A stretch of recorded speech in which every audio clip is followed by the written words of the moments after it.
Makkajo'xori urug'larini tanlashda adashmasligingiz uchun biz o'zimizdagi bor makkajo'xori urug'lari haqida to'liq ma'lumotlar beramiz. Donyani nomli makkajo'xorimiz bir qopda o'rtacha 50 ming donagacha urug' bo'ladi. 1 gektariga o'rtacha 90 ming dona urug' tushishi kerak bo'ladi ekish uchun.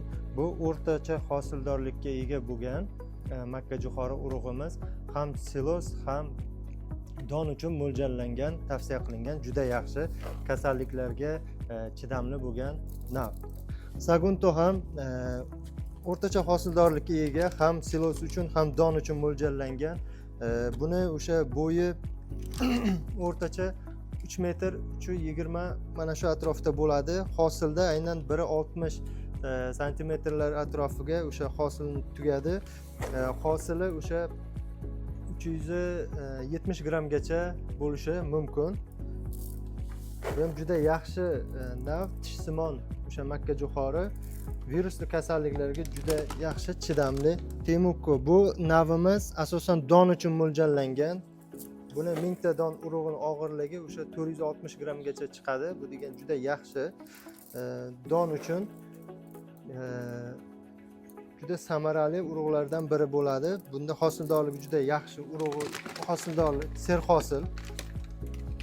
Bo'ylari birmuncha boshqa navlarga nisbatan pastroq bo'ladi. Bunda ham o'sha ildiz chirish va boshqa shu kabi kasalliklarga qarshi emlangan. Bukangas bu yangi urug'larimizdan biri. Bu ham juda yaxshi samara beradi. O'sha makkajo'xorimiz 50 ming dona urug'. Bunda ham aytganimizdek, buni ham o'sha 1 gektarga o'rtacha 90 ming dona tushishi kerak.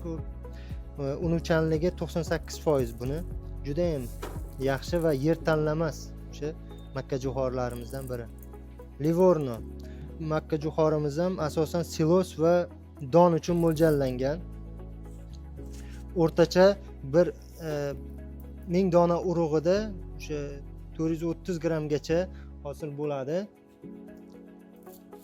Kasalliklarga va noqulay va issiq sharoitlarga juda chidamli, ayni ob-havoda kuzatiladigan noqulay ob-havolarga juda chidamli va buni hosildorligi ham o'rtacha hosildorlikka ega.